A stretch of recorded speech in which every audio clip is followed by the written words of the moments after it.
Greetings everybody, it's Dr. Keith, and I'm here with another video. Today we are talking about communication. This is the communication video part 2. The first one I made was about how to communicate, how to get your message to the other person. This one is about how to receive the message from the other person. And contrary to popular belief, listening and receiving the information from someone else is much more important than talking. In my experience, I've always heard people say you talk too much. I never heard someone say you listen too much. So now we're gonna teach you how to listen so you can receive the information from the other person and then be able to act on it. And so why is it even important to receive information from another person? Why is it important to listen? Well, besides the point of it being polite, that's how you receive information.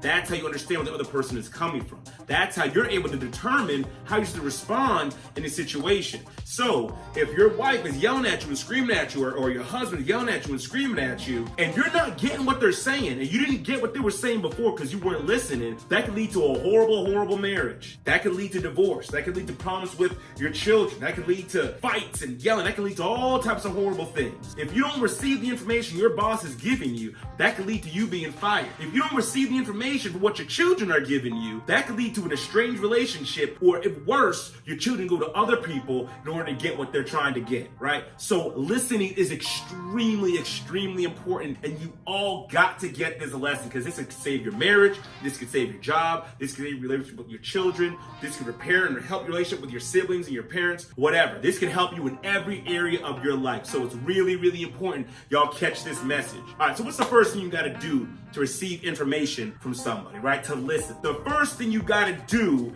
is give them your undivided attention. I'm not talking about being on your phone and listening. I'm not talking about playing the game and listening. I'm talking about you put down whatever you're doing and you look at this person. You say, okay, now I'm ready. I'm ready to hear what you gotta say. Go ahead. What's going on? What's on your mind? That's the very first thing you have to do if you're going to be listening to somebody, if you're going to be receiving information. Because the moment your attention is divided is the moment you start missing critical and crucial things. And then as the conversation goes on, you're not going to be able to put 2 and 2 together because you're not listening. You're not receiving the information they're giving you. And I can tell you that split focus is no focus. I know people talk this foolishness about, oh, I can multitask. Studies have already shown that multitasking reduces your efficiency dramatically. So if you got to do something, focus on that one thing. And right now, the thing we're focusing on is you paying attention, you listening, you giving someone else your undivided attention. So put down whatever you're doing, or if it's so important, you got to finish it first, at least let the person know. Give them a timetable. Tell them, hey, listen, give me 5 minutes. Give me 10 minutes. Hey, I'm in the middle of this, or I'm finishing this match, or let me finish in this text or this email. Let's let them know. Communicate to them and say, what you said, what you got to say is important. Give me a second. Let me go ahead and just finish this up real quick, and I promise I'll get right back to you. And then actually get right back to them, all right? So that's the first thing. First thing you gotta do is give them your undivided attention. The second thing you gotta do is you've got to, very important, you gotta ask open-ended questions and probing questions. What are open-ended questions? What are probing questions? Open-ended questions and probing questions are questions that we ask to get more information, all right? So it's not a yes or a no, right? You can't ask questions that are like yes and no. Those are closed-ended questions. It doesn't give you any information. You want questions that are like, how did you experience that? Or what did you do about that? Or why did you say that? Or why did they say this? Or whatever the case may be. That's what you want to ask. Those are the questions you want to ask when you're asking those open-ended and probing questions. They get deeper. They get more information. It helps you to understand the person. And sometimes it helps the person understand themselves a little bit better as well. Because now it's causing them to start thinking about, oh, that's what I gotta do. That's what I gotta do. Okay, that's what I gotta say. Okay, that's what's going on. So it helps them to clarify as you're asking these questions. And so that's the second thing you gotta do. You ask these open-ended and these probing questions. All right. And then after that, what you want to do is you want to start asking clarifying questions. So this is kind of like cleaning it up. So now you're listening, you ask the questions, they gave you information. Now the information is kind of here. And now what you're trying to do is you're trying to get the message. You're trying to put it all together. You're trying to tie it together. So now you're going to ask questions to start piecing this information together so it makes sense to you. Don't assume anything. When you're in a conversation with somebody, you don't have to assume. You can simply ask them, is this what you meant? Is this what you mean when you said this and this? This is what I'm getting. Is that accurate? Is that true? They're going to tell you yes or no. They're going to let you know exactly what they're trying to say and exactly what they're trying to do. So it's very important for you to ask these clarifying questions, start putting things together. All right. And so then after you start putting these things together, once you think you have the picture in your mind, you ask the open-ended questions, the probing questions, you clarified everything, now you're going to want to paraphrase. This is going to be a shortened version of what they just told you. So you're saying that when I talk with a loud voice, it makes you scared. And so what that's going to do, when you paraphrase, what that is telling the person is, okay, they're putting all this stuff together and they want to know if they got it right.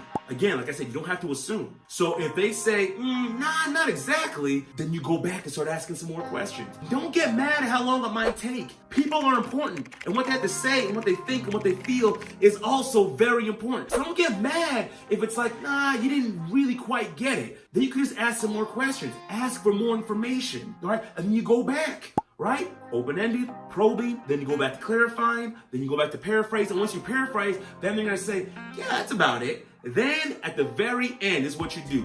You summarize everything. You summarize the whole conversation. All right, so you came to me, it looked like you were upset, you were frustrated because you came from work, and you told me this stuff, and I was asking these questions, and I kind of put it together like this, and it looks like the situation was like that, and you agreed to that, and it seems like, you know, and all that now has led to this right here, right? So because your boss yelled at you at work, you became upset. Because you became upset, you came home and you got really testy with me and the kids. And real reason that you were upset and frustrated was not us. It was some stuff that happened at work. And what happened at work was you were misunderstood by your boss. And this is what we're gonna do to try to fix it. Does that all sound about right? And then your wife or your husband or whatever is gonna say, yes, that's exactly what we got. That's exactly what I meant. You know how good that makes people feel? When they have been heard, when they've been understood, that makes people feel so good. Because in a world where a lot of people just don't care, and you're taking the time, you took your time and you put it to the side, and now you're giving someone the opportunity to share and kind of bare their soul, that makes a connection with that person because that's so rare. Again, this is what we're gonna do for you to listen, right? So I'm gonna sum it all up. This is what we're gonna do for you to listen. The first thing you're gonna do is you're gonna give the person your undivided attention. That's what you're gonna do. First thing, put down the game, put down the phone, shut off the TV, whatever you're doing. And if you need a little bit more time, just tell the person, I need a little bit more time. First thing, all right? Second thing, open-ended and probing questions. These are gonna get you the information you need to kind of understand what's going on and where the person is coming from, all right? The third thing, you want clarifying questions. Right? Again, it's just like you got the pieces from the open-ended and the probing questions, and the clarifying questions are helping to kind of clean things up and kind of start to put things together. Then you're gonna paraphrase. This is a shortened version of the last step. Basically, you're gonna see if what you've come to, the conclusion you've come to at this point, you're gonna see if that's right, okay? And you're gonna do that by asking the person. And remember, you don't have to assume. There's no need for you to assume when you're in a conversation with someone. All you have to do is ask. Ask. Don't assume, just ask. They'll let you know if you're right or not. And the last thing you want to do is you want to summarize the whole thing. You want to summarize the entire conversation to make sure that you've got everything right. And you're going to always ask them, is that right? Is that kind of what we've come to? Is that what's going on? And they're going to say yes. I promise you they're going to feel a whole lot better. And I promise you it's going to help your relationship. And I also promise you that it's going to give you a better understanding of that person. And so again, if you've watched this video and if you've looked at everything, you're like, hey, this is great information, but I don't really know how to apply it yet. Or there's some nuances in my relationship, or there's some things in me that cause me not to do that or cause me to assume, then that's what FCS is here for, right? We're here to improve the world by improving you. All right, so if you need help, please reach out. You can contact me. I'm on all social media. I'm on LinkedIn. I'm on Instagram, Facebook. I'm on Twitter. You can reach out to me here. I'm on Psychology Today. Listen, if you need me, you can find me. I'm a Google search away. Y'all take care. Have a great, awesome, and blessed day. I really look forward to seeing you all later, all right? Take care. And remember, FCS, improving the world by improving you.